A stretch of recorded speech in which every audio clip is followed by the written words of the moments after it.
The Soviet command became aware that Hitler's Wehrmacht intended in the summer of 1943 to carry out a major offensive in the area of the Kursk protrusion, expecting after the defeat at Stalingrad to seize the strategic initiative and change the future course of the war in its favour. The Nazi headquarters of the land forces night and day developed a plan for this operation, which was, as we learned after the war, code-named Citadel. Today you begin a great offensive battle, which can have a decisive influence on the outcome of the war as a whole, said Hitler in his address to the troops on July 4, 1943. The mighty blow that will strike the Soviet armies this morning must shake them to their foundations, and you must know that everything may depend on the outcome of this battle. To implement Operation Citadel, up to 50 selected divisions were concentrated, including 16 tank and motorized divisions, the 4th Tank Army, and a number of other units. The actions of ground forces were to be supported from the air by 2,000 fighters and bombers.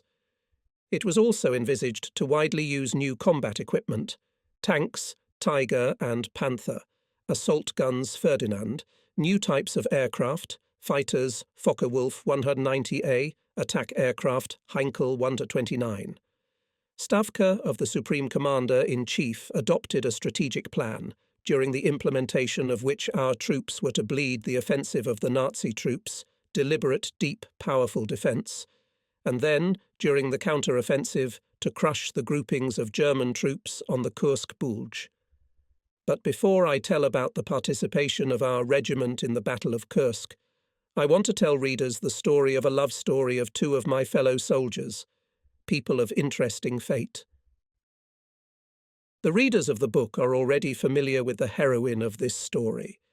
She was a sanitary worker, then a sanitary instructor, and after the Battle of Stalingrad, Maria Petrovna Kukarskaya, the commander of the sanitary platoon. She voluntarily came to the front in 1941 as a 17-year-old girl, and therefore everyone called her simply Masha, Marika, Marusia. She was born in Odessa region. Before the war, she finished 10 grades of secondary school at the station Slobodka of Kodim district. For a year she served in a reconnaissance company of the 343rd Rifle Division, and from the fall of 1942 until the end of the Great Patriotic War, in our regiment. I met her for the first time in November 1941 in the battles near Rostov-on-Don, when we took the village of Nizhny-Nilovskaya. Even then she was known to the whole division. At Stalingrad, our Marika became famous for the whole Don front. Approximately for 3 months she took out from the battlefield more than 400 wounded.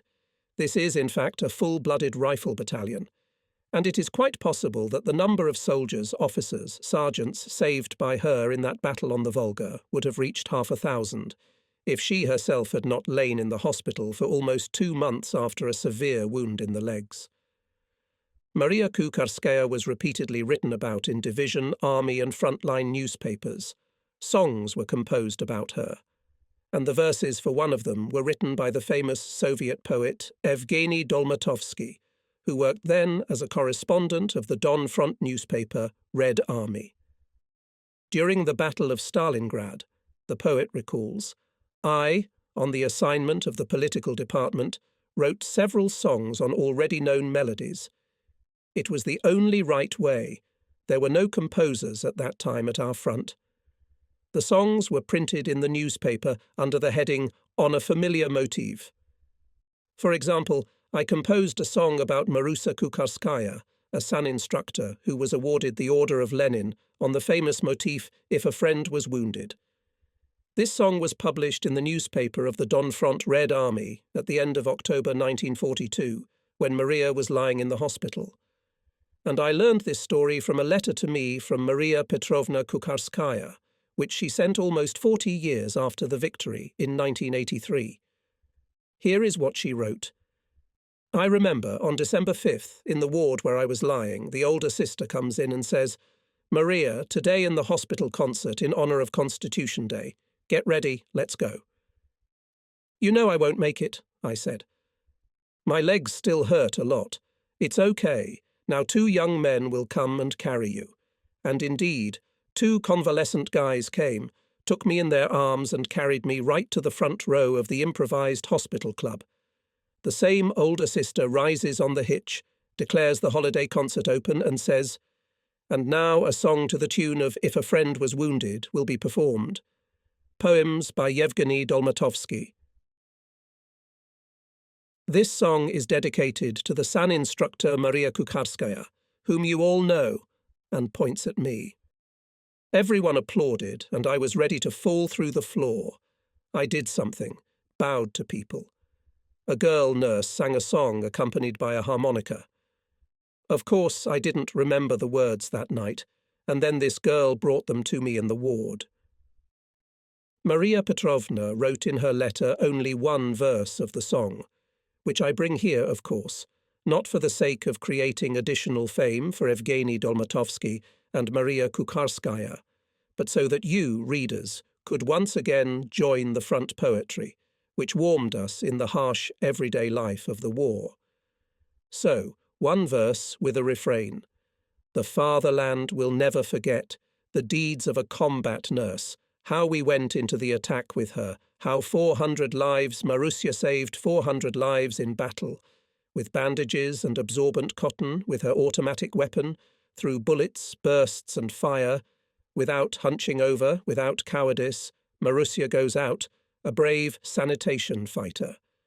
So this same Marussia, after discharge from the hospital, met a young political officer, Nikolai Smirnov, who arrived in our regiment in October 1942 after 6-month courses at the military political school, which was then in Shuya, Ivanovo region.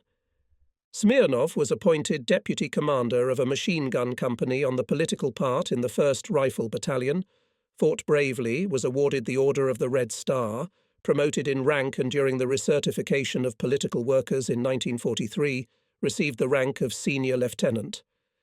I won't say who was the first to be attracted to Nikolai Marussia, or Marussia to him. As they both told me after the war, they had a mutual infatuation. But although the young men served in the same regiment, they rarely had to meet. The fighting was brutal. And only after the Battle of Stalingrad in the spring, when we were not involved in the fighting, their meetings became more frequent, and they decided to get married. It should be said that the battalion commander, Captain Ananenko, who was informed about this decision by Senior Lieutenant Smirnov, tried to prevent their marriage, believing that it would adversely affect the service of political officer and medic, and only after the intervention of the deputy commander of the regiment on the political part of Major Bezukov Kukharskaya and Smirnov formalized their relationship legally. May 30th, 1943. They registered their marriage in the village council, and the next day Marussia and Nikolai came to the tent, where the regiment headquarters was located, and put on my desk a report to the regiment commander about their marriage. I congratulated them, wished them to live to victory, to be happy and healthy. I reported the report to Lieutenant Colonel Pansky, and he told me, "The certificate from the village council is, of course, a document. But let's put this fact in the regimental order, just to be on the safe side." And so in the order for the 289th Guards Rifle Regiment of June 3rd, 1943, appeared paragraph 2. To approve the marriage of the deputy commander of the 1st Machine Gun Company in the 1st Rifle Company on PH Guards, Senior Lieutenant Smirnov Nikolai Makarovich and the commander of the sanitary platoon of the 1st Rifle Battalion, Guards Petty Officer Medical Service Kukharskaya Maria Petrovna, and make appropriate changes in the records of personnel records. The front love turned out to be strong, stainless steel, and for 45 years Maria Petrovna and Nikolai Makarovich have been living together. After the war, they first settled in the Bryansk region, in Smirnov's homeland, and then he was sent to raise virgin land in Kochetova region. This wonderful family lives there until now. They have 2 daughters, 2 grandchildren. In 1973, Maria Petrovna became known not only in our country, but also in the whole world. To her 5 battle orders and Medal for Bravery, received at the front, was added another honorary award. By the decision of the International Red Cross Organization, she was awarded the Florence Nightingale Medal, And Nikolai Makarovich finished the war in the position of deputy battalion commander on political part. He was wounded several times, but apparently fate took care of him for the woman he loved. You can imagine how many anxious minutes our Marusa had to endure at the front, when an enemy bullet or a fragment of mine shell could any day take the life of his beloved. However, she herself was on the front line all the time and looked death in the eyes more than once. On May 9th, the troops of the 5th Guards Army, by order of the Supreme Command, began to move to the area west of Stary Oskol. The 97th Guards Rifle Division, having made more than 300 kilometres march, by the morning of May 16th, concentrated on the Oskol River in the area of Zalomnoye, Yutkovo, Istobnoye. Unfortunately, the redeployment was not without a tragic accident. The thing is that the movement of our division passed through the territory, recently liberated from Hitler's invaders, and it had not yet had time to completely clear from enemy mines, unexploded shells and aircraft bombs. And here, at the detour of regiments, the staff car, in which was the commander of our division, Guards Major General M.A. Usenko, exploded on a mine. Literally 2 hours before his death, he visited our regiment, talked to the soldiers and commanders. And such a ridiculous death. However, in war accidental deaths are probably still quite a lot. During this period, all army troops, including our regiment, successfully prepared a powerful defensive line up to 40 kilometers deep in the area from Zaoskolia to Belogorod, where it was assumed the most likely direction of the enemy offensive. This was the first most important task of preparation for the summer military campaign of 1943. The second task, no less important, was to thoroughly prepare all personnel for the upcoming decisive battles. From the soldiers and commanders required a huge strain of strength. Judge for yourself. 6-8 hours a day we were engaged in combat training and 4-6 hours of daily defensive work. In the conditions of the heat, it was quite difficult. Special attention was paid to fighting with tanks. Experienced soldiers taught young soldiers to adapt to the terrain, to use anti-tank rifles and grenades most effectively to hit the most vulnerable places of enemy vehicles. The training of personnel with tanks was of the utmost importance. For this purpose, at training ranges, tanks were used to drill trenches, and trenches where there were soldiers, sergeants and officers. All training sessions were conducted with a view to maximizing the proximity to real combat conditions. Battalion and company exercises were conducted with live firing, with the use of hand-to-hand combat techniques at different times of the day, including night. The program of political training conducted by the political officers of the regiment was strictly observed. Party and Komsomol organizations worked actively. I remember the Komsomol meeting of the regiment, which I was able to attend. Members of the Komsomol, messengers of the Komsomol of platoons, companies, battalions, gathered in a nearby ravine. They sat down on a carpet of withered grass, not letting go of their weapons. The agenda, the words that at that time did not leave the lips of the Soviet soldiers' liberators, "Let's avenge the fascist monsters for the ruined honor of the Soviet land." A short 10-minute report was made by the regiment commander, Guards Lieutenant Colonel P.R. Pansky. He said that the defeat of Hitler's hordes at Stalingrad shook the fascist empire to its foundations. Now the fascists would like to take revenge for the defeat, give us a decisive battle here at the Kursk Bulge and regain the initiative. But this will not happen, concluded the speaker. He called on the Komsomol members to be ready for decisive and skillful action. The first to speak in the debate was the commander of the platoon of Foot Reconnaissance Junior Lieutenant Afanasiev. "I myself am a Muscovite," he said, "but the Kursk land is dear to me, as well as to all of us. Here, in Kursk and Orel regions, our ancestors stood an insurmountable wall on the way of devastating raids of enemy hordes and hordes. And now the Kursk land, bristling with thousands of guns, machine guns, mortars, will not let the enemy pass. Our courage, fearlessness, selfless love for the motherland are the proof of that." "I am a Kurian from near Stary Oskol," said in his speech the commander of the squad, Senior Sergeant B. Bezlepkin. "I am defending my home, so together with you will not let uninvited guests on his doorstep. From the gate, turn, we say to them today." Uzbek Yusupov, wounded the day before in the shoulder, took the floor. Having corrected the bandage on which his arm was hanging, he spoke excitedly. "I have already shed blood for the Kursk land, the Russian land, but I believe that here I was also defending my native Uzbekistan. There are many nations and nationalities in the Soviet Union, but the motherland is one, and we will defend it to the last breath." After the meeting, all soldiers went to their combat positions. By many signs it was possible to make sure that the morale of our fighters was on the rise, despite the great fatigue from classes and defensive work. Of great educational value for all the comrades in arms was an event that took place in the last days of June. On one of the sunny days, the soldiers, commanders and political workers from all our units lined up on the training ground, waiting for the start of the solemn ceremony of presenting the Guards' banner to the regiment. The command of the 97th Guards Rifle Division arrived at the regiment together with the commander of the 33rd Guards Rifle Corps, Guards Major General I.I. Popov. Comcorps handed Lieutenant Colonel P.R. Pansky the Guards' banner and expressed confidence that the regiment will carry it through the smoke and flames of battle to complete victory over the enemy. In response, there was a loud hurrah.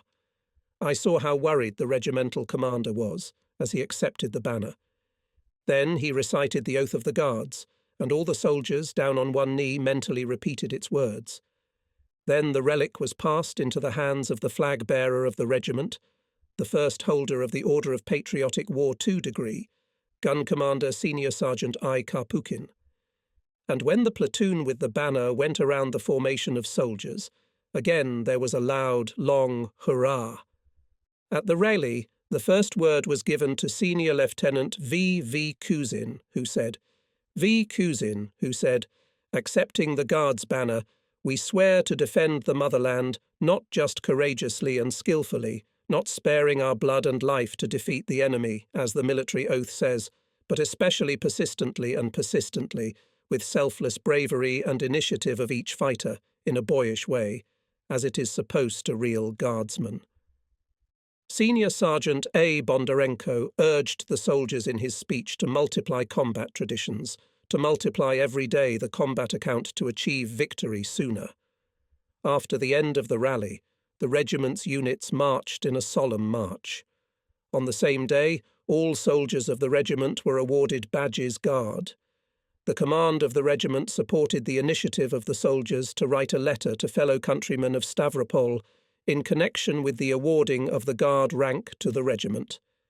It was sent to the Stavropol Regional Committee of the All-Union Communist Party. Soon a reply was received, which said, "We received your letter. We congratulate all of you on receiving the Guards rank. We wish you further success in the fight against the damned enemy." Your greetings to the workers of the region passed through the newspaper Stavropolskaya Pravda. Assignment of the Guards rank to the regiment meant not only handing it the Guards banner and signs Guards to all personnel.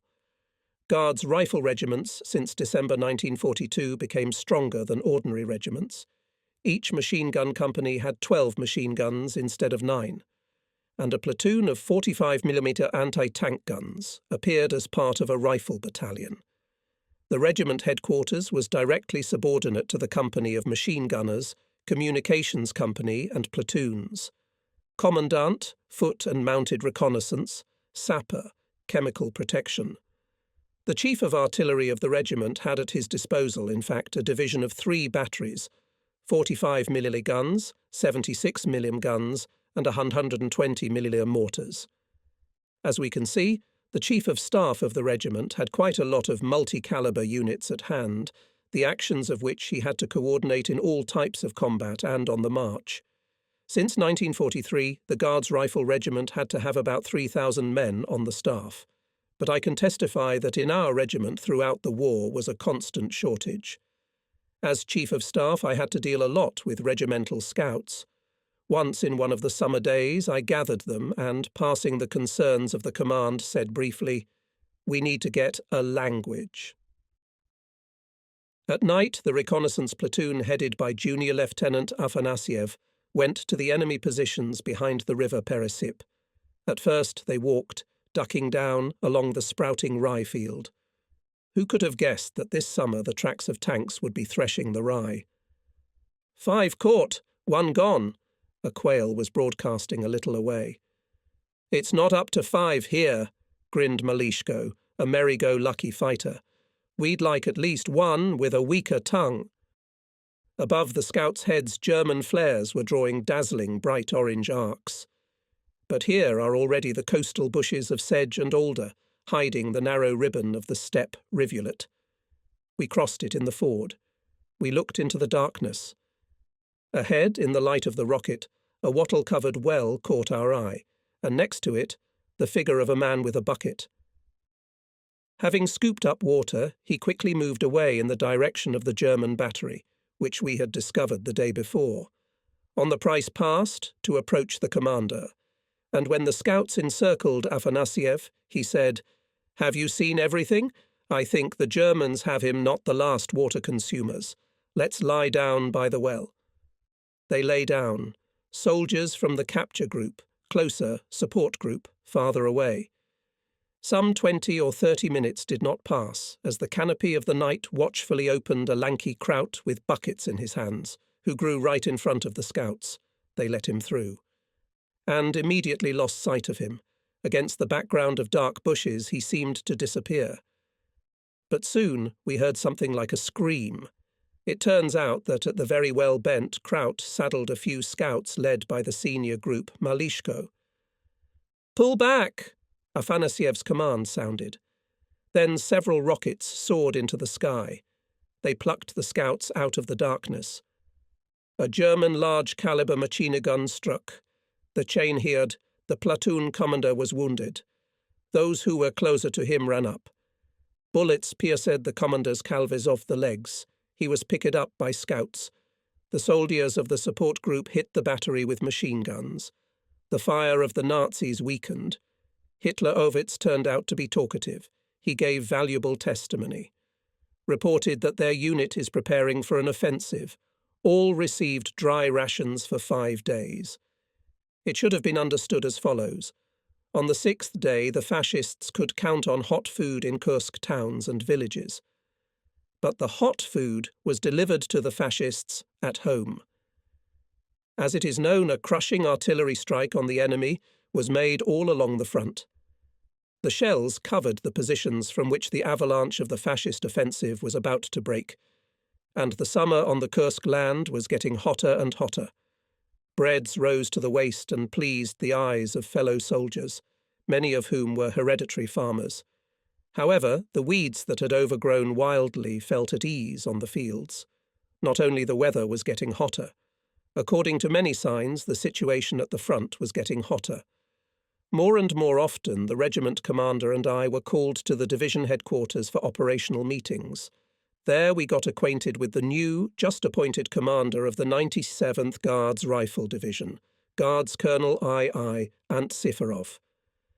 One day he returned from the army headquarters and informed all the commanders present at the meeting that the commander of the 5th Guards Army, Lieutenant General A.S. Zhadov, on behalf of the commander of the Voronezh Front, Army General N.F. Vatutin, put us on notice that, according to available data, in the near future is expected to attack the enemy at Kursk.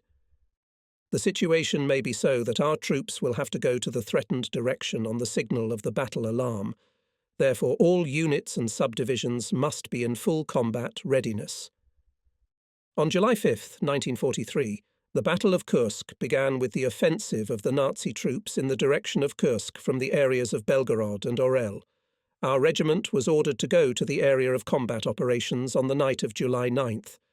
Together with other parts of the division, we began a rapid march and in 2 days arrived in the area of Oboyan, Prokhorovka.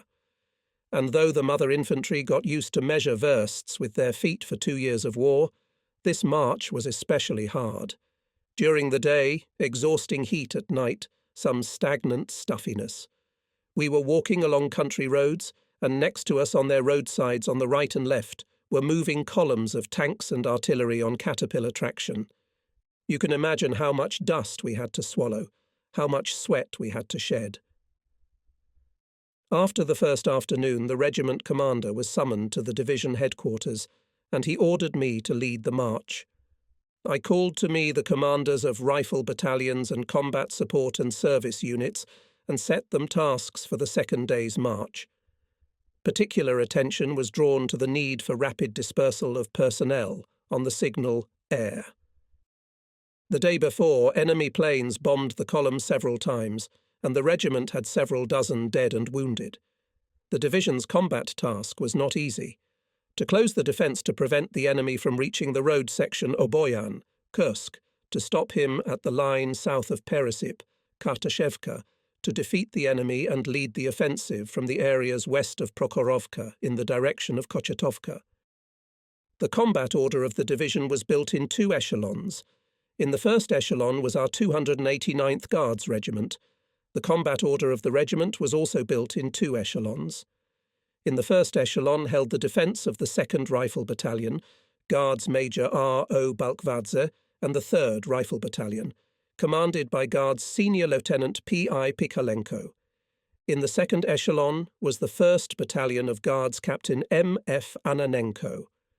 We learned that by the end of July 9th, the Nazi troops managed to cut into the defence of the Voronezh front in the Oboyansk direction to a depth of 35 kilometres.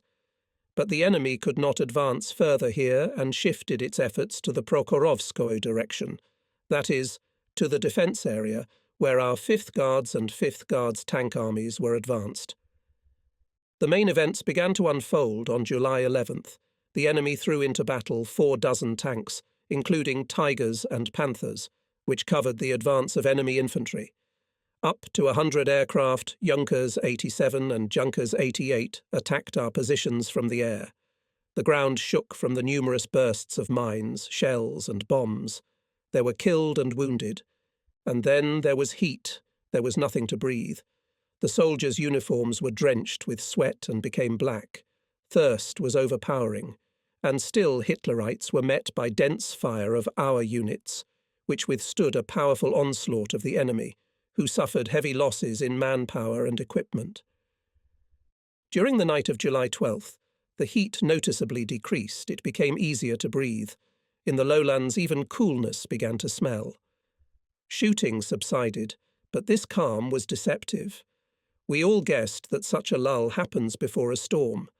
The Soviet command made a decision to make a powerful counterattack in the morning of July 12th and destroy the encroaching enemy. At 8:30, the 5th Guards Army of Lieutenant General A.S. Zhadov and the 5th Guards Tank Army of Lieutenant General of Tank Troops P.A. Rotmistrov, after a powerful artillery and air preparation, launched a counterattack. At the same time, the German troops strike group consisting of the 4th Tank Army, units of the 2nd SS Tank Corps and troops of the Kempf Group began their offensive. Near Prokhorovka, 2 armoured avalanches met. More than 200 tanks and self-propelled guns participated on both sides in this largest counter-tank battle in the history of the war. The powerful blow of our tank formations was a great surprise for the Nazis. The fierce fight lasted until late in the evening. Multi-ton steel machines were turned into piles of metal scrap. Towers' gun barrels flew from tanks, tracks were torn to pieces. Clouds of dust and smoke covered everything around. Both sides suffered heavy losses. The 97th Guards Rifle Division had a heavy task, to fight with enemy tanks and infantry, which were on the left flank of the main tank wedge, aimed at Prokhorovka. Fierce fighting unfolded on the site of our 289th Guards Rifle Regiment. The enemy threw into the battle their praised tanks, Tiger and Panther, self-propelled guns, Ferdinand. They were followed by infantry, supported from the air by aviation. The Soviet soldiers unleashed a powerful barrage of fire from all kinds of weapons on the advancing fascists. Artillery opened fire on the enemy tanks. Riflemen guards, letting the enemy tanks through their trenches, With fire and grenades cut off the fascist infantry from the tanks and exterminated it. 5 enemy tanks moved to the area where there was a platoon of PTR under the command of Guards Lieutenant D.A. Hasanov. He ordered to let the enemy tanks as close as possible, and when they were 150–200 meters away, he was the first to open fire and immediately hit 1 tank. And in total, in this battle, Hasanov put out of action 3 fascist tanks. Exceptional courage and enviable cold-bloodedness were shown in repulsing the tank attack by the commander of the anti-tank gun, Guard Sergeant P.K. Temnikov and Gunner T.P. Antoshkevich. Firing direct fire, they hit an enemy tank and disabled a vehicle with infantry, and then set fire to 2 more enemy tanks. On this day there was a break in the development of the defensive battle on the southern phase of the Kursk protrusion, where our 5th Guards Army acted. The main forces of the enemy moved to the defence. He was exhausted and exsanguinated. Only in the Prokhorovka tank battle the Germans lost 400 tanks and more than 10,000 soldiers and officers. During the next 5 or 6 days there were continuous battles with enemy tanks and infantry. Attacks and counterattacks replaced each other and day and night. Until July 16th, the German troops still held their captured lines, and then, under the onslaught of the Soviet troops, began to withdraw to their original positions. Our division had to fight fierce battles for the village of Kochetovka, overcoming enemy resistance. The 289th and 294th Guards Rifle Regiments went on the offensive and fought for the village. It was July 19th. Our regiment acted in the first echelon. In the battle for this village many distinguished themselves, but I want to tell about the feat of 11 soldiers led by the Partogom of the 1st Rifle Company, Guard Senior Sergeant Labaskin, when bypassing Kochetovka Company met strong fire resistance of the enemy. The company commander was killed. He was replaced by the platoon commander, Guards Lieutenant V.M. Foman.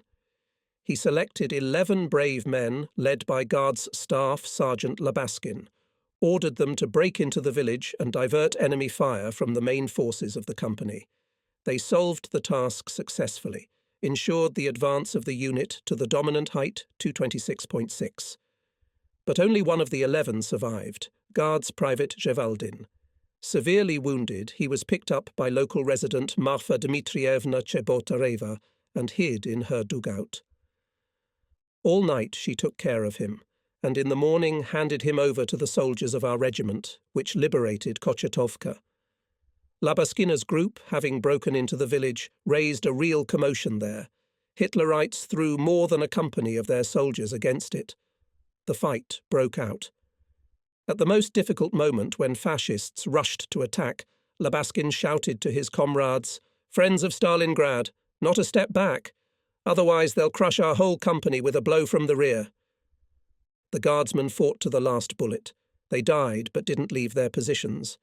Here are their names: Guards Staff. Sergeant Matvey Labaskin, Guards Sergeants Ivan Oleynikov and Dmitry Elagin, Guards Sergeant Murat Aminov, Guards Private Peter Pozny, Zalepis Ishmanov, Kalimjan Yunusov, Ivan Vodnev, Umar Abdurzanov, and Turdubai Mambetaliev. All of them were buried with military honours in the village of Kochetovka. Submissions for awarding soldiers, these documents of courage, passed through my hands. I signed each of them together with the regiment commander. Here are excerpts from the award list for Guards Junior Lieutenant I. F. Osadchego, platoon commander of the 3rd Rifle Company. On July 19, 1943, in the battle for the village of Kochetova, Kursk region, the company commander was killed and the company control was broken. Simultaneously, 3 platoon commanders were put out of action, and the men lay down under enemy fire, suffering losses. Then Osachi took command of the company and led it behind him. Being wounded and concussed, he did not leave the battlefield until he came out with the company to the specified line. Having liberated Kochetovka, we didn't stay there long. The 97th Guards Rifle. Guards launched an attack on Pokrovka Yakovlevo. True, we had to hold rallies and subdivisions, and the reason for this was a leaflet issued by the political department of the division with the text of a letter of Kochetova residents, which they addressed to the guardsmen who liberated the village from the German invaders. The excited words of this message seared into the soul of every fighter. "Our dear comrades," said in the letter, "for 9 days, from July 10 to July 19th, the Nazi occupiers dominated our village. Those were black days of captivity. If you had not come to our aid in time, dozens more innocent inhabitants would have died. Many more of our girls and women would have been dishonoured. Our nests would have been finally ruined. Kochetova used to be a flourishing village of several hundred yards. You can see for yourself what is left of it now. Only burnt ovens and ruins. Fascist scoundrels took away almost all the cattle from the village, ate calves and poultry, looted the houses of collective farmers. Only your arrival, our dear liberators, brought us back to human life again, spared us from murders, tortures, and abuse. You went into battle for a Russian village, unfamiliar to you. Without sparing your lives, you fought courageously and bravely. Thank you very much for that, comrades of the Guards. Fight the enemy as bravely and courageously, and in the future, drive him from our land." On July 23rd, our division reached the dominating height 233.6, which covered the approaches to Tomarovka. Our further advance was stopped by strong rifle and machine gun, mortar and artillery fire of the enemy. The division commander, Colonel II. Antsiferov, ordered our regiment to seize the height, but it was not possible to do it from the start. It turned out to be well fortified. Therefore, based on the experience of fighting in Stalingrad, I suggested to the regiment commander to create assault groups of 8-12 soldiers led by an officer. One of such groups was headed by Guards Senior Lieutenant Malikov, who before the battle was given a party card. Candidate cards were given together with him to the machine gunners Leontiev, Korogodin, Molivanchuk, Ipatov, Savin, Sinyayev, Belus, who were included in this assault group. Together with the part-torg Captain Borisovka, I congratulated them on receiving party documents. All of them assured that they would not fail in battle and would fight as befits communists, and they kept their word. After a short but powerful artillery preparation on the enemy fortifications on July 26th at 16 Orwomo, the Guardsmen rushed into the attack. The soldiers of the assault groups approached the height by short runs. The group of Guards Senior Lieutenant Malikov, acting on the right flank, was ahead of everyone. By order of the regiment commander, Guards Lieutenant Colonel P.R. Pansky, one of the best machine gunners, Kazakh.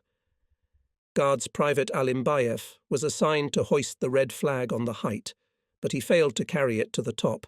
He was mortally wounded. The flag from his hands was picked up by Guards Private M.K. Kichkayev. He hoisted it at the height, faster, but at the same time cautious actions of the assault groups allowed to seize the height without significant losses. They were supported by their fire-mortar platoons under the command of Guards Senior Lieutenants A.E. Kuznetsov and P.A. Perebenos.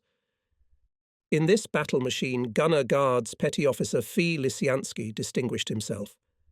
Having taken a convenient position on the slope of the height, he was firing skillfully, suppressing several enemy firing points.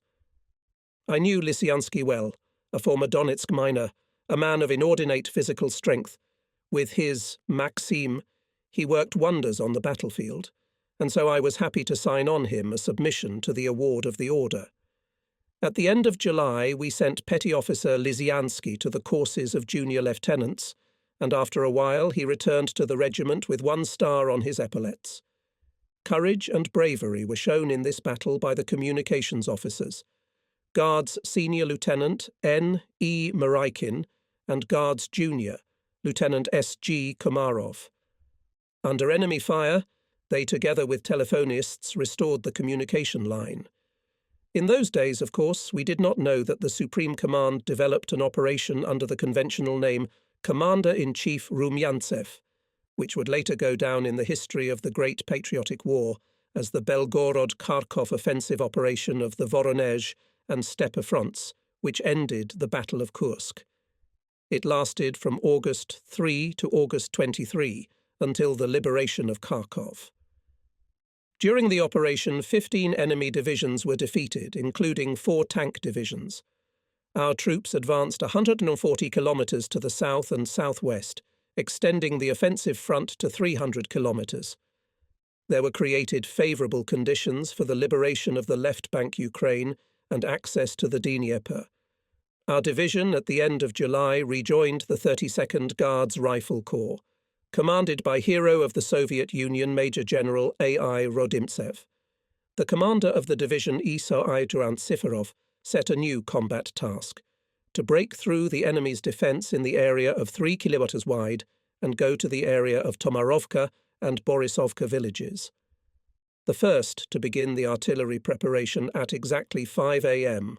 on August 3, 1943, were our famous Guards mortars Katyusha. Together with the fiery tornado of rocket artillery, the shells of heavy guns rained down on the enemy's head, and from the air, aerial bombs. I had never seen such a powerful artillery and aviation preparation. During 3 hours, the enemy's front line was practically not visible, neither in stereo telescopes nor in powerful field binoculars. Everything was covered with clouds of smoke and dust. But it was not surprising. On the breakthrough areas there were concentrated up to 230 guns and mortars, and up to 70 tanks and SAU per kilometre of the front. The enemy's defence was clearly paralysed, and his return artillery fire was disorderly and weak.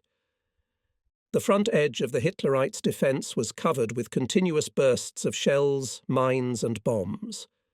Artillery and aviation fire suppressed and destroyed the enemy fighting order. At 8 o'clock in the morning, supported by tanks, our troops resolutely attacked the enemy positions. In the area where the 289th Guards Rifle Regiment operated, the Germans resisted desperately. However, the Guards slowly but steadily moved forward. Our offensive was noticeably accelerated when at noon the advanced units of the 1st Tank Army of Lieutenant General M.E. Katukov, outrunning the infantry, broke through the enemy defences. On August 4th, the Germans withdrew in the direction of the village Tomarovka. Our regiment reached the Bezimyanaya height, which is northeast of this village. 2 days later, pressing the enemy and bypassing Tomarovka, the regiment saddled a section of the road Borisovka, Stanovoy, about a kilometre from Borisovka. On this village, the Germans had high hopes, expecting to create in it a node of defence. But it was a futile effort. The regiment blocked Borisovka from the southeast, other parts of the division blocked the enemy escape routes to the southwest, and the Nazis had nothing to do but to fight their way out of the encirclement. But all their attempts to withdraw to Berezovka and Kotmishk were not successful. When it became known at the regimental headquarters that a column of Germans with the strength of up to a company and 5 tanks was moving along one of the country roads from Borisovka, the regimental commander ordered me, "Take a company of automatic riflemen, a battery of magpies, ride the country road, and not a single Kraut to leave." Got it. I called the company commander, Guards Senior Lieutenant Makarov, the battery commander, Guards Senior Lieutenant Radchenko, to the CP and gave them the task: to choose positions for infantry and guns near the Kruglaya Grove to block the way of the Germans. I knew these officers well from the battles near Stalingrad and was sure that they would do everything properly. And indeed, when in half an hour I arrived at the place they had chosen, I was convinced that the firing positions of the guns, trenches for machine gunners and machine gunners were well located. I had hardly had time to exchange a few words with the officers when the dust began to swirl on the country lane, the rumble of engines and the clanking of tracks was heard. The first were the tanks. Joseph Radchenko decided to let them get closer and opened fire when the vehicles were about 400 metres away. 2 tanks were hit by the first shots, but the remaining 3 opened return fire and knocked out 2 of our guns. One had a jammed breech, the other had a damaged swivel mechanism. The German infantry following the tanks during the artillery firefight lay low, and then rose up and rushed to the attack. Our soldiers, with fire from machine guns and automatic rifles, pinned it to the ground. Tanks took cover in roadside beams. At that time, I was at Radchenko's NP. "Comrade Guards Major," heard his voice. "Gunmasters, Shkarupa and Gorval should be here. They will fix the damage in no time. We'll have a hard time with 2 guns if the Germans come again." I turned the knob of the field phone. The communicator at the regiment's CP answered. He was ordered to call to the phone guard's Senior Lieutenant Kodenko. The head of the artillery workshop had to be there, and indeed, soon his voice rumbled in the receiver. "Nikolai Mikhailovich," I said to him, "get in the trophy truck, take 2 gunners with you, throw a dozen boxes of shells and grenades for Radchenko in the back and come here. Do you know where we are now?" "I know, Comrade Guards Major. I was there when you gave him and Makarov the task. I'll be there in about 30 minutes. Not even half an hour later, a trophy car stopped near the firing position. Guards Senior Sergeants G.D. Gorval and M.S. Shkarupa, under the guidance of N.M. Kodenko, took up the task and, jamming the bolt on one of the guns, eliminated quickly. But with the repair of the rotary mechanism on the other gun, they had to deal longer. But this gun was put into operation. The gun masters had golden hands. How many times they and other specialists had to repair guns, mortars, machine guns, often right in the firing position, under enemy fire. And the artillery task force, as a rule, was always at my or the regiment commander's fingertips. I do not know why, but for some time the Germans did not try to break through again. Maybe they were waiting for reinforcements. But apparently they did not wait. In 2 hours, 3 tanks crawled out of their hiding places and came at us, and the infantry rushed after them. But even this attempt of the enemy ended in failure for him. Artillerymen hit 2 tanks, and the last one turned back. Probably its crew decided to find a way around. The Nazi soldiers lay down again, and then the survivors turned back and disappeared from sight. We did not pursue them. And by the evening of August 6th, the headquarters and the rear of the regiment were already in Borisovka, which was liberated by the parts of our division. We took the defence on the northwestern outskirts of the village. In the battle for Borisovka, we captured a mill with a stock of grain and flour, a food store, fuel, spare parts for tanks, ammunition, engineering equipment. As spoils of war, the regiment received 20 serviceable Tiger tanks, 3 Kiev tanks and 4 vehicles. By the end of the day, on August 7th, the division completed the liquidation of the enemy group encircled near Borisovka. 1,200 Hitler's soldiers were taken prisoner. And the trophy team spent the whole day counting the serviceable combat equipment abandoned by the Nazis, including 48 tanks, 300 automobiles, 3 echelons with arms and ammunition. In these days, there was an event which, with pain in the heart, was perceived by all soldiers of our regiment. It became known to us that a prominent fellow countryman of my fellow soldiers, Stavropol resident, hero of the Civil War, Army General Joseph Rodionovich Apanasenko, died. In early June, he arrived from the post of commander of the Far Eastern Front to train as deputy commander of the Voronezh Front. Heading from the command post of our 5th Guards Army to his car, he was hit by a bombing raid and was seriously wounded. Prominent Soviet military commander I.R. Apanasenko died in Belgorod on August 5, 1943, the day of the liberation of this city. In his suicide note, he asked to be buried in the city of Stavropol. The general's request was fulfilled. On Komsomolskaya Hill in the centre of Stavropol, over his grave rises a monument at the foot of which live flowers all year round. On August 11th, our regiment was ordered to move out early in the morning along the route Babkov, Lozovoy, Merlo, Zabroda, Logovaya, Krisino, in order to cut together with other parts of the division highway Kharkov, Sumy. By the end of the day, the regiment took the defence north of Krisino. On August 12th, the enemy launched a powerful counterattack from the area south of Bogodukov, using the armour and firepower of 3 SS tank divisions, Reich, Viking and Deadhead. The Germans had a goal to get to the rear of our troops, including the 5th Guards Army. The main blow came to the 97th Guards Rifle Division, and therefore the positions of our regiment. On the left flank of our defence, the Germans, with the strength of up to a battalion of infantry under cover of 20 tanks, bypassed the 1st Rifle Battalion.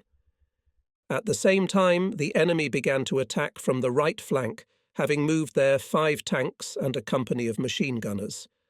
Under the threat of encirclement was the command post of the regiment, headquarters, and its units. Communication with the battalions was interrupted. From the division headquarters, the order was received by radio. "Hold on. We will help you." At this point, the communication stopped as our radio station was broken by a direct hit of a shell. The regiment commander, Lieutenant Colonel Pansky, was not at the CP at that time. He was at the CP of the commander of the 1st Battalion, and I had to organise the battle with the enemy who had broken through. I honestly confess, for 2 front years I got into such a bind for the first time. Even in the encirclement near the village of Zelebok in the summer of 1942, and in Stalingrad, it seemed to be easier. I thought then, in a small forest to the south of the farm Golovanova, that, probably, not to get out alive from this scorcher. First of all, I took care to preserve the Battle Guards banner of the regiment. I called the commander of the Commandant Platoon, Guards Petty Officer I, D. Ponomarenko, and ordered him to give the cloth of the banner to Guards Sergeant P. Y. Dobroskokov, assigning him 3 machine gunners. I knew Dobroskokov well as a skillful and brave warrior, and was confident that he would be able to deliver the banner to the location of the regiment. Then we organised the defence of the CP and the regiment headquarters by the surviving soldiers of the machine gun companies, communications, sapper platoon, platoons of foot reconnaissance and chemical protection. Until the onset of darkness we managed to hold out, but it was clear that at dawn the Germans would attack again and we would die in an unequal battle. Therefore I decided to break through the encirclement at night in 2 independent groups. One group was commanded by Captain Belousov, the regiment's chief of intelligence, and the other was led by me. The night was dark. The Germans, apparently confident that we have nowhere to go, relaxed their vigilance, and both groups managed to break through almost without losses. By 11 August on August 13th, all headquarters units concentrated in the gully, through which flows the Merla River, 2 kilometres southwest of the city of Bogodukov, and soon there came and battalions led by the regimental commander. But the cloth of the Battle Guards banner was handed to me not by Guards Sergeant Dobroskokov, but by the commander of the mortar platoon, Guards Lieutenant V.N. Stepanov. It turned out that the sergeant was seriously wounded just at the position of the mortar platoon, where he made his way with the machine gunners accompanying him, and handed the banner to the officer. For saving the battle banner, Guards Lieutenant Stepanov was awarded the Order of the Red Star. I must note that our regiment was in a difficult situation also because not all the soldiers received the day before through the field district military commissions were armed.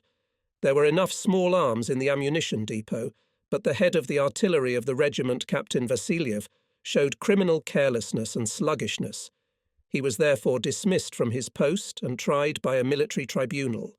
The verdict was usual for such a case at the front. This generally energetic, brave, never despondent officer was demoted to private and sent to a penalty battalion. What can you do? The laws of war are harsh. True, soon we learned that Vasiliev in the first battle bravely fought with the Nazis, atoned for his guilt with blood, and was restored in rank and position. But he was no longer in our regiment. N.M. Kodenko, who by that time had fought in our regiment for more than a year, was appointed the Chief of Artillery Armament. On August 14th, the regiment's CP was relocated to the eastern outskirts of Bogodukov. Until the last days of this month, we had to fight with the defending enemy. Then his resistance weakened, and we began to pursue the German units rolling back to the west and southwest. On August 23rd, we were glad to learn that the troops of the Steppe Front, with the assistance of our Voronezh and southwestern fronts, liberated Kharkov.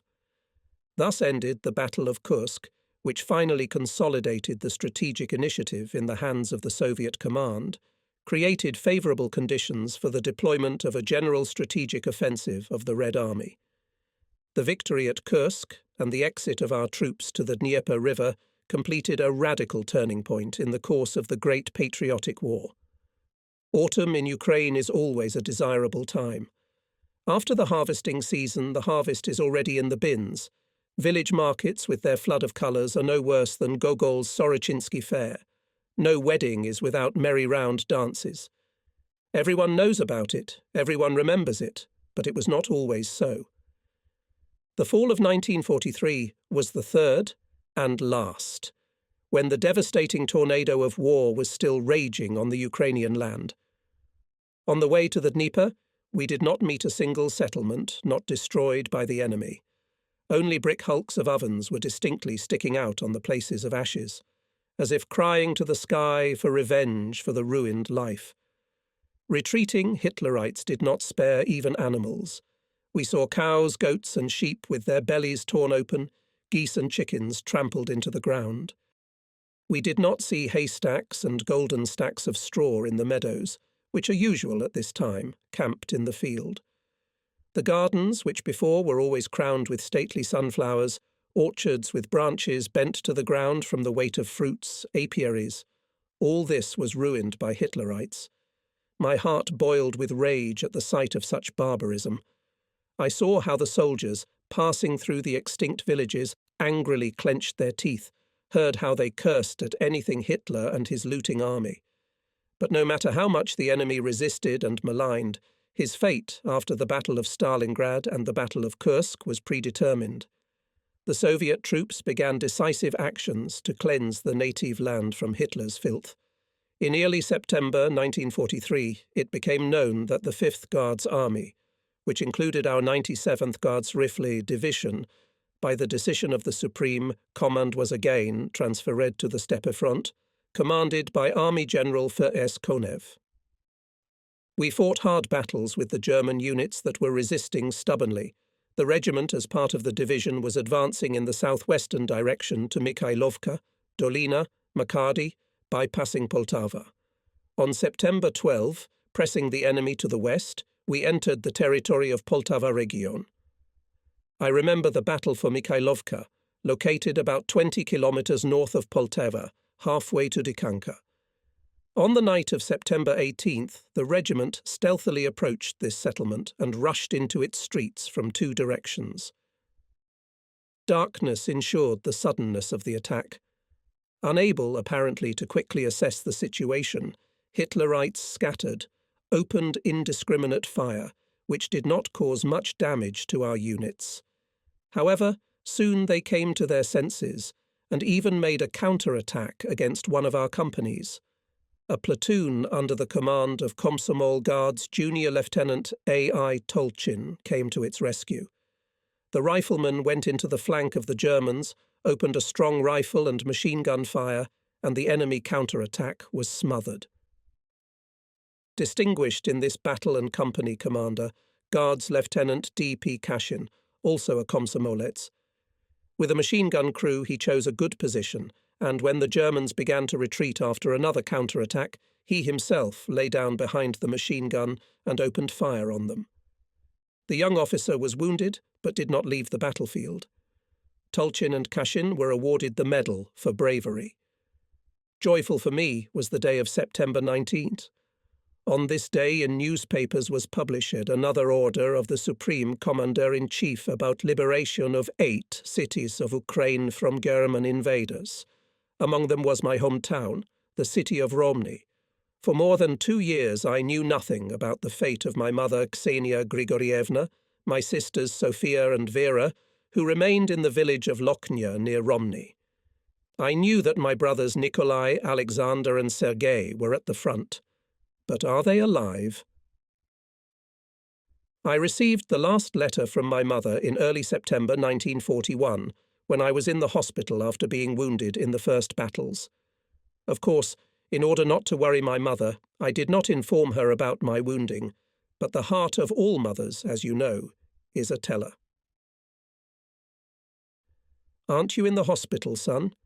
she asked me. Something painfully detailed began to write. "Don't hide anything from me. I taught all of you, my dear children, to always tell the truth.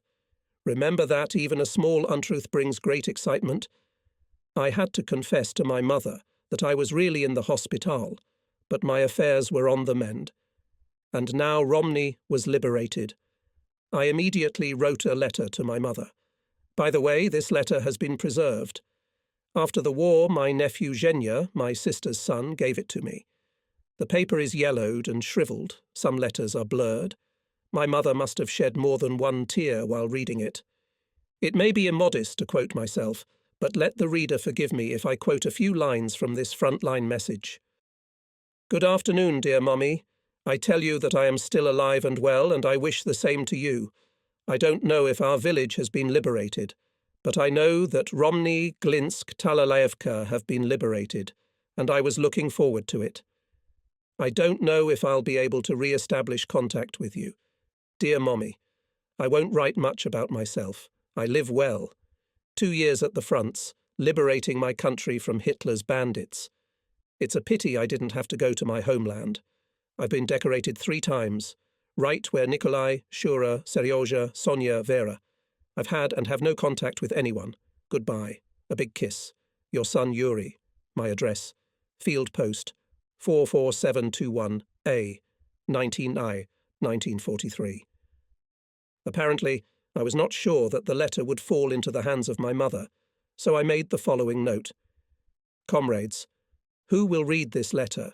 Please write me about her fate, about the fate of brothers Nikolai, Alexander, Sergei, and about sisters Sofia and Vera.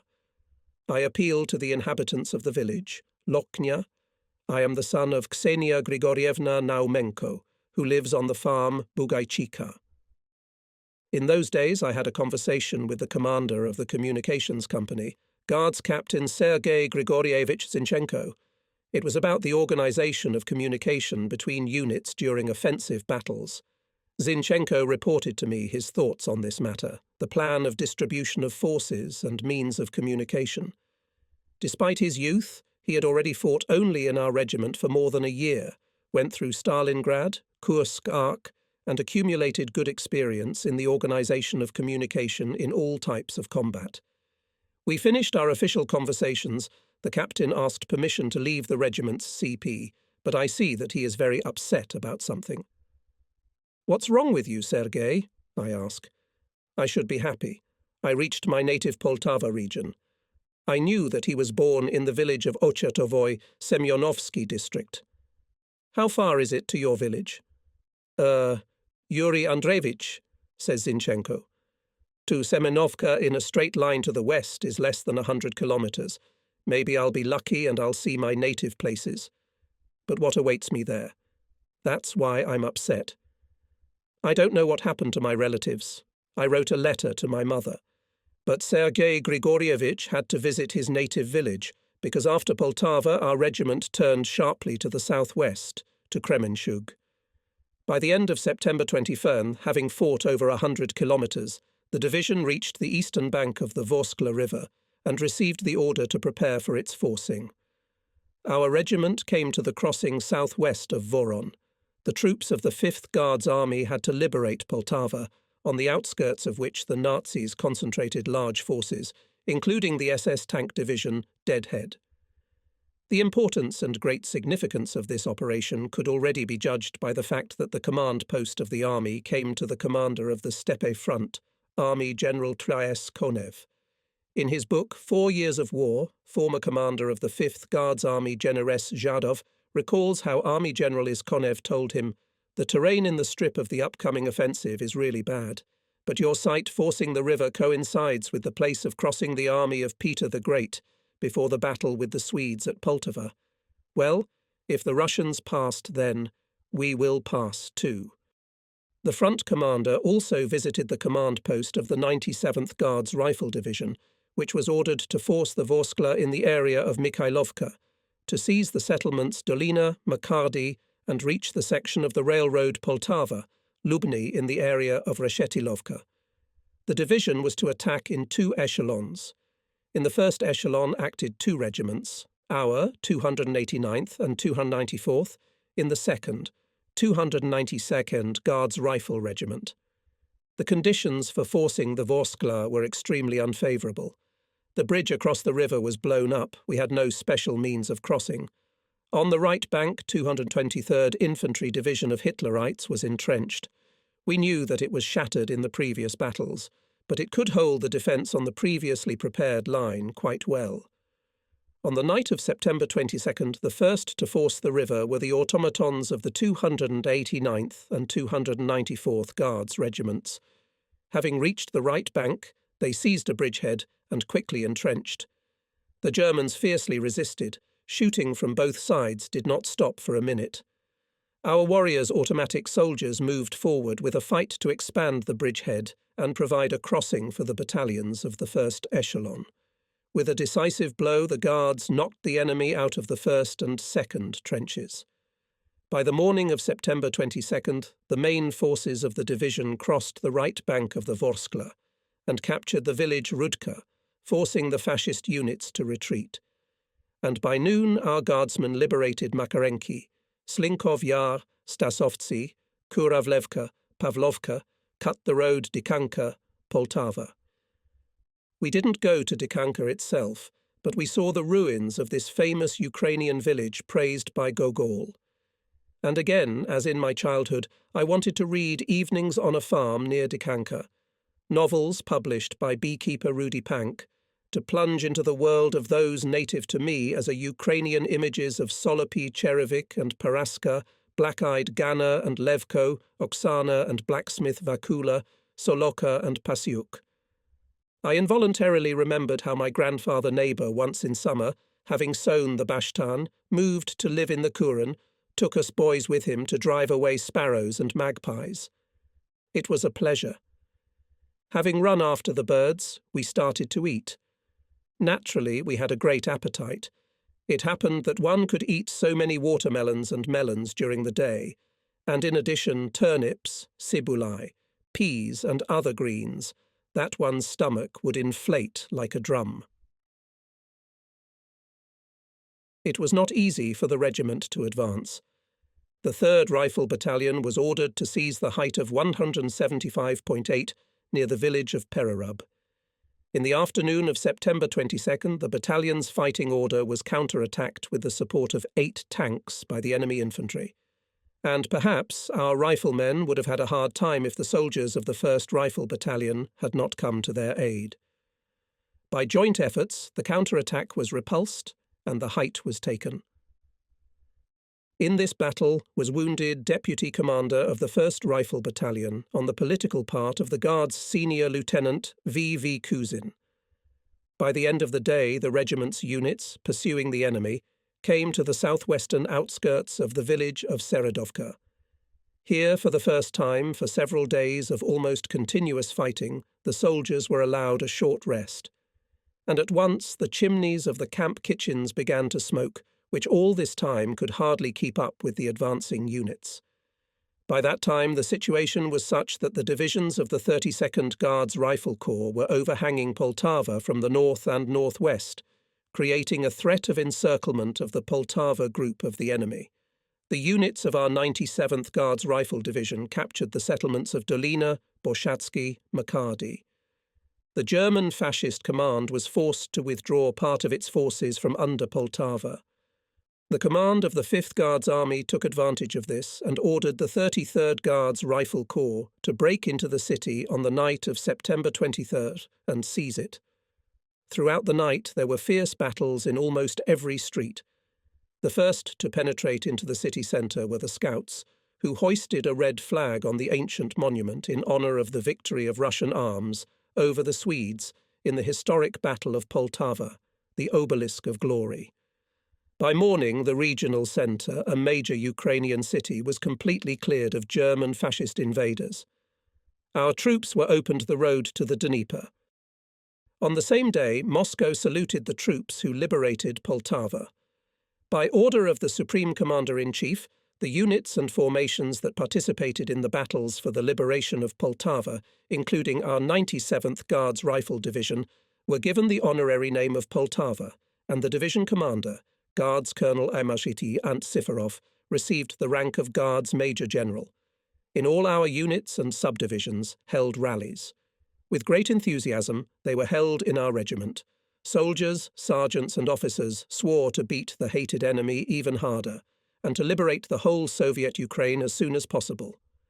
One of the best scouts, Guards Sergeant A. Vinogradov, excitedly said at the rally, "Many thousands more Soviet citizens languishing in Hitler's captivity are waiting for us. Forward, for our native Dnieper, for the motherland." At these words my heart beat often and strongly. I could not even believe that soon I would be back in those places where this war began for me. The pictures of those long summer days of the 41st came to life with piercing clarity in my memory. Flashes of fires, black smoke, bursts of bombs and shells, whistling of bullets and shrapnel. At that time I could not imagine that I was waiting for the battles near Rostov-on-Don, Stalingrad, at the Kursk Bulge. Could I have thought then that I would return to the Dnieper banks after long months of almost continuous heavy fighting, through the bitterness of defeats, farewells to my comrades and friends, through the difficult joys of victories?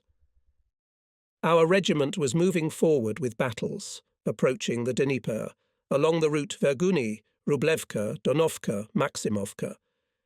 On September 29th, the fighting for Kremenchug began. We acted northwest of the city. Kremenchug was liberated on the same day, and the troops of the 5th Guards Army went directly to the left bank of the Dnieper. Just 6 days ago, our division was given an honorary name, and by the decree of the Presidium of the Supreme Soviet of the USSR on September 29, 1943, it was awarded the Order of the Red Banner for its participation in the liberation of Kremenchug, and became known as the 97th Guards Poltava Red Banner Rifle Division. We were all, of course, proud of it.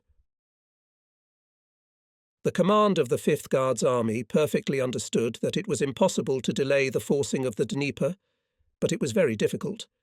As it was established by reconnaissance, the Germans had thoroughly fortified themselves on the right bank of the river.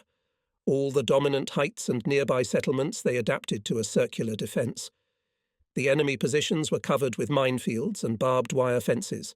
The enemy kept the opposite bank in the crosshairs of their firearms for a considerable distance along the front and in depth. The situation was complicated by the fact that on the left bank of the Dnieper, in those areas where our troops were located, there were no hidden approaches to the river. This deprived us of the opportunity to accumulate forces and equipment unnoticed.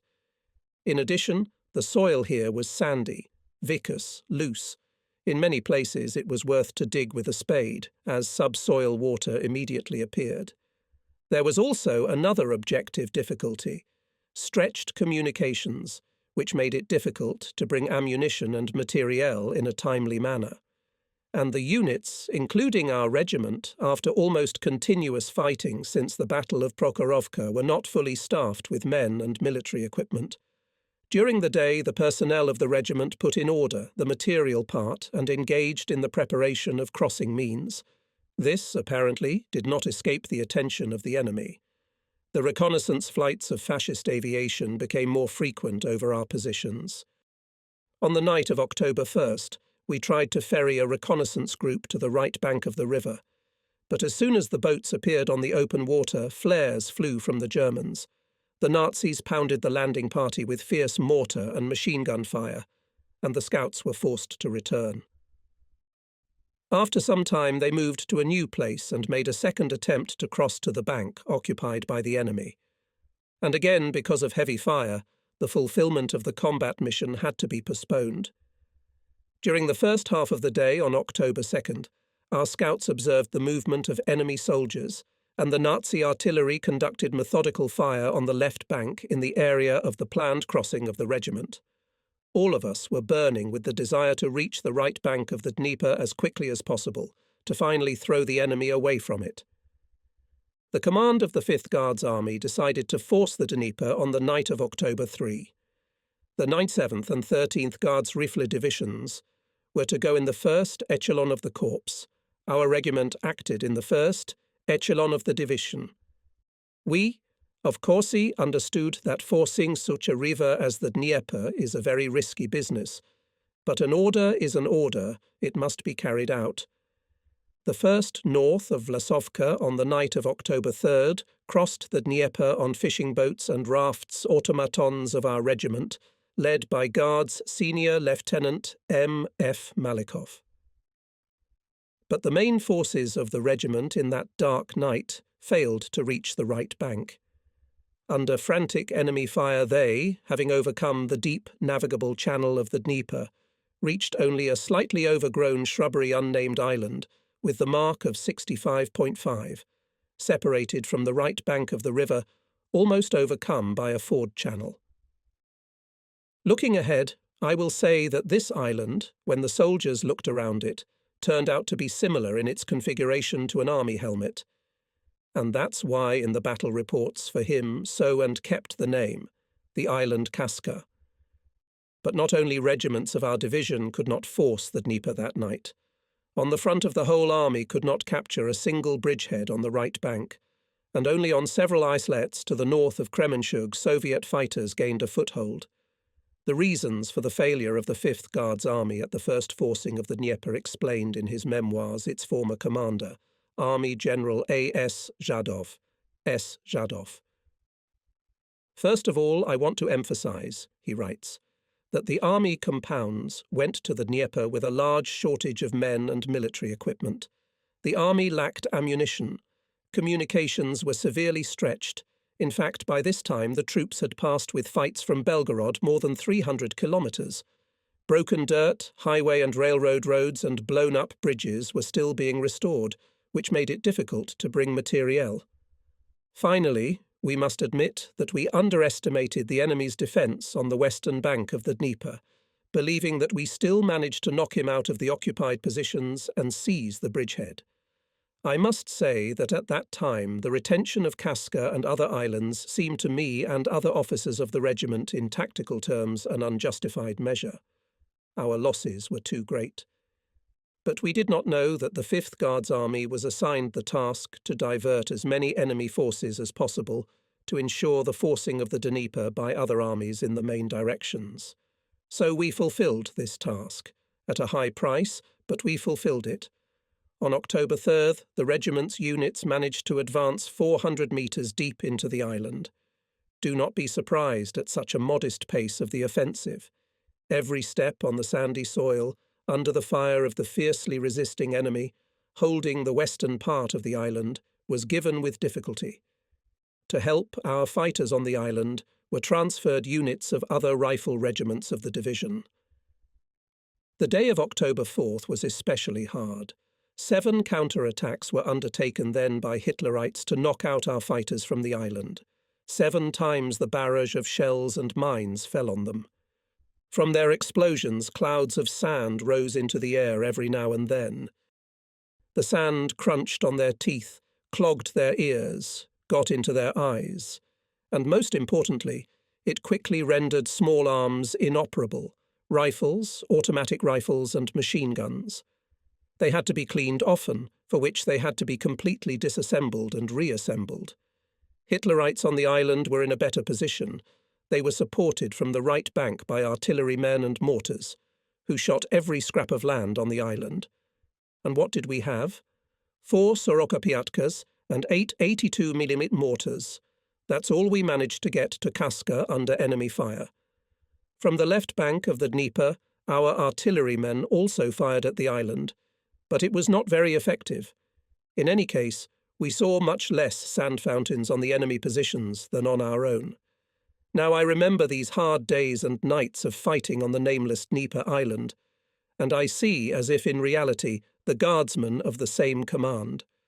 Then going into the attack on sandy embankments, pulling their legs out of them with difficulty, with rifles and automatic rifles in hand, then repulsing enemy counterattacks in hand-to-hand combat, then huddled in shallow sandy hollows, which with a great stretch could be called trenches, under enemy artillery and mortar fire. I was ordered to remain on the left bank and direct the forcing of the river by other units of the regiment, and to support with fire those who were on the Casa.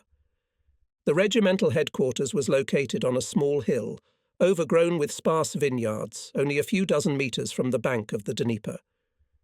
Through binoculars I could clearly see how soldiers, sergeants and officers fought with the enemy on the island. But I learned the details of these fights later, when people returned to the left bank. On October 4th, when Hitlerites during the third counterattack for the day bypassed the position of one of the rifle companies from the flank and began to move to the rear, a group of fighters from the reserve of the regiment, commander led by Guards-Captain Egorov, rushed to the rescue. Ahead of the officer rushed out of the trench guards Private Ivan Semenev. I knew this soldier from the communications company. Stavropol collective farmer passed with the regiment all the way from near Rostov-on-Don through the heat of Stalingrad and the Kursk Bulge. Just a few days ago, on the approach to the Dnieper, the regimental party organisation accepted Ivan Semenov as a candidate for membership in the party. "Brothers Slavs!" he shouted loudly. "Forward to the enemy, hurrah!" Guardsmen rushed after him. In a hot hand-to-hand fight, they killed more than 24 Hitlerites, and the rest turned back.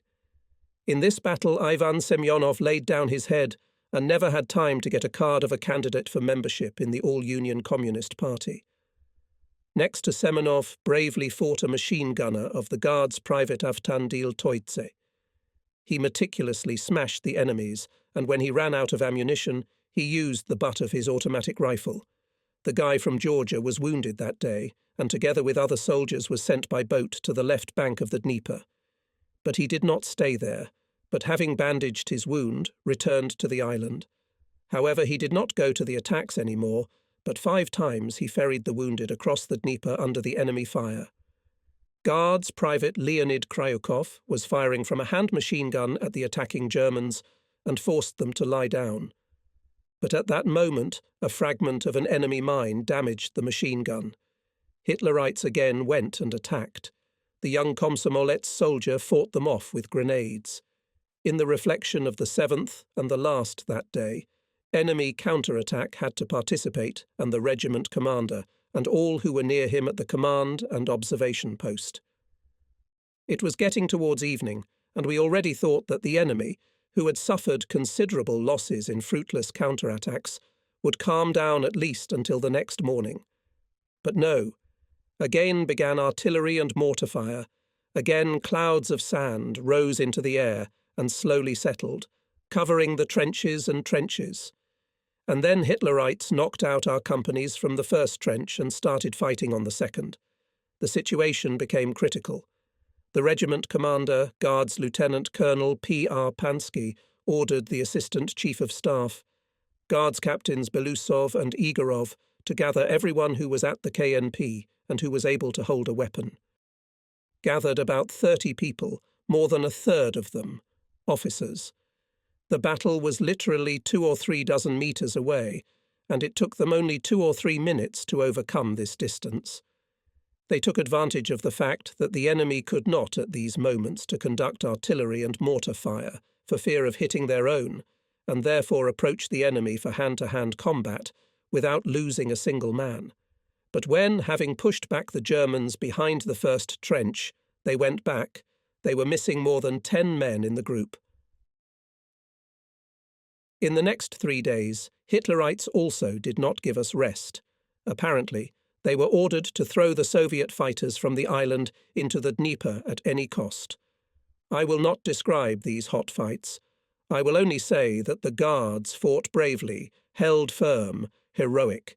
In these days distinguished themselves officers communists White, Chmelevsky, Berezovoy, Mitin, Strussman, Ziborov, Petty Officer Siromyatnikov, Senior Sergeant Garusov, Sergeants Ipatov, Ivanov, Private Savin, Karpov, Jodin, Filimonov, Krysin, Medvedev.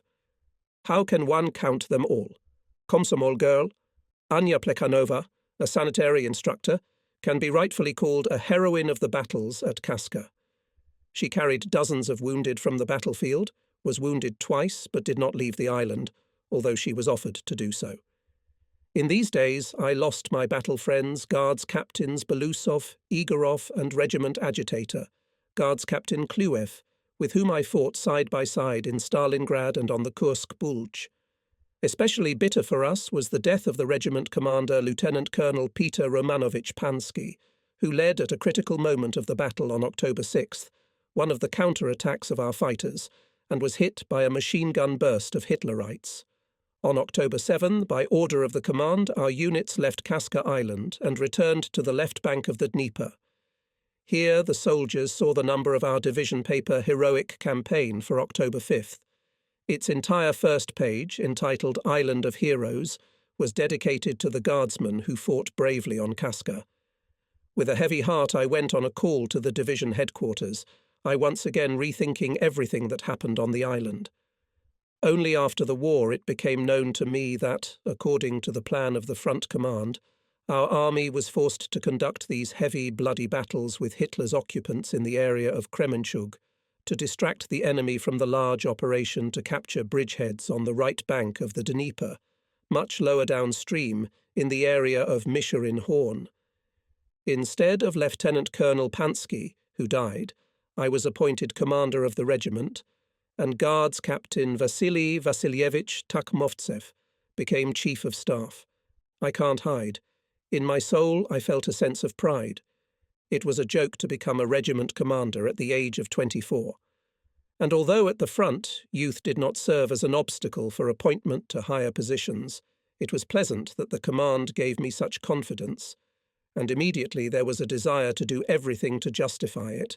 There was only one way to justify it, to fight even better, to beat the enemy even harder. I remember that there was not even a thought that I would fail. First of all, by that time I was no longer a novice in combat. More than 2 years of war had given me experience, hardening, and readiness to take responsibility. And in the most difficult days of the Battle of Stalingrad, I had to temporarily command a regiment. Secondly, the ego of youth did not let me retreat. What do you mean I can't cope? I must cope. There were no other thoughts. At the front, not only the issue of appointment to a post is quickly resolved, there quickly passes and the process of entering it. And since I had already had to replace the regiment commander many times in difficult combat days, I got used to the new staff duties without much difficulty. On the night of October 9th, 1943, the regiment made a transition along the route Maximovka, Nedogorka, Peshchanaya, Belaya Kotovka, Kristinovichi, and by morning concentrated near the farm Pleskochinka.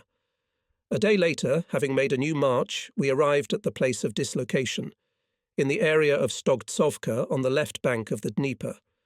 By this time the Soviet troops had already forced the Dnieper in a number of areas and created significant bridgeheads on the right bank of the river. Pontoon and ferry crossings were built on the Dnieper. The 5th Guards Army, after almost 100-kilometre march downstream, began crossing the Dnieper a little north of Mishurin Rog and occupied positions on the right bank of the river in the area of Deryevka, Kutsevolovka. Our division took over the strip from the 110th Guards Division, commanded by Guards Colonel M.I. Ogorodov.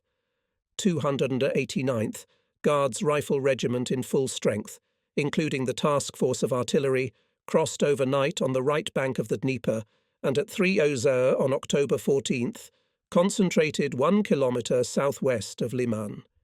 Together with other regiments of our division, we participated in the battles to expand the bridgehead in the area of Deryevka and Kutsevolovka. Before the attack on the village of Kutsevolovka, a group of 7 men were given the task to sneak into the fascists' rear at night and to identify the location of firing points. By morning, the scouts had to return. But in the morning, only 1 man came to the regiment. It turned out that the scouts, having engaged in a battle, captured 3 houses and did not leave from there. They only sent a liaison to report the results of the reconnaissance. I ordered to raise the 1st Battalion in the attack, and the Nazis were knocked out of most of the village. In this battle bravely fought Komsomolets Private Ivan Yartsev. Soon the party organization accepted him into its ranks. Later, Ivan Yartsev was wounded, was cured and returned to his native unit. In mid-October 1943, after a powerful artillery preparation divisions of the 1st Echelon of the 32nd and 33rd Guards Rifle Corps launched an attack on the front line of German defences. Fierce fighting broke out. It was possible to cut in only 1.52 kilometres, but to break through the enemy defence line to the full depth, despite great efforts, our troops could not. The situation threatened to adversely affect the development of the entire front operation. Urgent measures were required to rectify the situation and ensure the fulfilment of the overall combat task, and they were soon taken. At night, the army compound struck an unexpected blow to the enemy and broke through his defence. The successes could have been more significant if it were not for the bad weather. The autumn sky was covered with heavy lead-grey clouds, almost continuously pouring torrential rain. The rains washed out the front roads, and the soil, saturated with moisture, swelled. It was incredibly difficult to move in such conditions. People were quickly tired. It was like that everywhere, in all divisions and regiments. But despite the slothful, incessant resistance of the enemy, we persistently moved forward. Trying to halt the advance of the 5th Guards Army, the German Fascist Command transferred the 6th Tank Division and 376th Infantry Division to help the worn-out units. The Germans managed to slow down the advance of some units of the 5th Army, including the 97th Guards Rifle Division and our regiment. By October 20th, having fought over 60 kilometres, the regiment reached the foot of the height with 4 mounds. With the onset of darkness, all units of the regiment began preparations for the assault on the height. Its tactical advantage was highly appreciated by both us and the Nazis. No wonder that the enemy defended with fierce persistence. But he could not resist the onslaught of the Guards. During the assault, special courage was shown by the commander of the platoon of Foot Reconnaissance, Guards, Staff Sergeant U.X. Hasanov. Under cover of his comrades' fire, he destroyed with grenades the enemy's machine gun, which was hindering our advance, together with its crew. The report about his feat was the first to arrive at headquarters. Then I received more and more reports about the facts of heroism shown by the Guards that day. On October 30th, the regiment made a transition along the route Broitskoye, Vladimirovka, Vilna. There we took the defence section from the 303rd Guards Rifle Regiment of the 110th Guards Rifle Division. I was lucky enough to be a participant of the solemn event that took place on October 31st, 1943. On the scarlet velvet of the Guards banner of our division shone the Order of the Red Banner. In this exciting moment before my mind's eye passed its entire combat path. From Rostov-on-Don to the Volga, and from there to the right bank of Ukraine. On the same day there was a meeting of the party bureau of the regiment, which I attended. First, the applications for admission to the party were considered. The bureau recommended the party organisation to accept the chief of the regiment's artillery armament, Guards Senior Lieutenant Nikolai Mikhailovich Kodenko, as a member of the All-Union Communist Party of Bolsheviks, and the senior mortarmaster, Guards Senior Sergeant Mikhail Seliverstovich, Shkarupa, as a candidate for membership in the party. I knew them both well, especially Nikolai Mikhailovich, with whom I had to communicate daily on duty to solve the issues of supplying the regiment with weapons, ammunition, and military equipment. I would like to give him a more detailed characterization, not only because he headed a very important service for the regiment, but also because he was with me in the war for almost 3 years. And there were only 25-30 men left in the regiment by May of the 45th year. I knew that Kodenko, having graduated from high school in the city of Salsk, on the 3rd day after the beginning of the war at the age of 17, volunteered to join the Red Army and was enrolled as a cadet in the Tula Gunnery and Technical Artillery School. In the first days of October 1941, as part of the school, he took part in the battles against Guderian's tank hordes that broke through to Oral, Mtsensk. After 3 weeks of fighting, the cadets were recalled from the front and sent to Tomsk for additional training. In March 1942, as part of the 301st Krasnoyarsk Rifle Division, arrived at the front near Belgorod, Kharkov, and in April, June took part in the battles in the Volchan direction, and in the first days of July, as I have already mentioned above, he began to serve in our regiment. Nikolai Mikhailovich, in the most difficult combat situation, did not lose his composure, was always internally collected and outwardly taut. But at the same time, he was a very modest and even shy person. As the regiment commander, I could always rely on Kodenko and his subordinates. I knew that they would not fail. Barely settled in a new place, the regiment received a new combat mission, to attack the enemy in the direction of Lozovatka, not allowing him to gain a foothold on the defensive lines. This was part of the preparation of a major offensive to expand the Krivoy Rog bridgehead, scheduled for mid-November by decision of the front commander, Army General Ferches Konev. In early November, the regiment concentrated in the area north of Marievka, and the right flank came to the fork of the road Hutorishche, Lozovatka. The tactically important height 159.4 was taken by storm. The enemy 3 times counter-attacked our positions. Especially fierce was the third counter-attack, when the fascists threw on us 8 tanks, 2 armoured cars, with a troop of infantry supported by artillery. Mortars of Guards Senior Lieutenant Lichman and fighters of rifle units opened on the infantry and tanks of the enemy accurate fire. 2 enemy vehicles were hit by the fire of anti-tank guns and mines. Guards Senior Sergeant Levin's unit, in which the gunner was Guards Private Kapustin, distinguished itself. The fire of the mortar battery was successfully adjusted from the observation point of Guards Senior Sergeant Petuk. The enemy counterattack was smothered, but, as luck would have it, the slopes of the heights became more and more densely enveloped by a heavy fog, and our artillery men were deprived of the opportunity to fire at the Nazi tanks and infantry. The enemy managed to drive the soldiers out of the trenches. In a fierce fight, the company commander, Guards Lieutenant Matviv, was killed. By order of the division commander, the regiment withdrew to its former positions. The holiday of the Great October Revolution was approaching.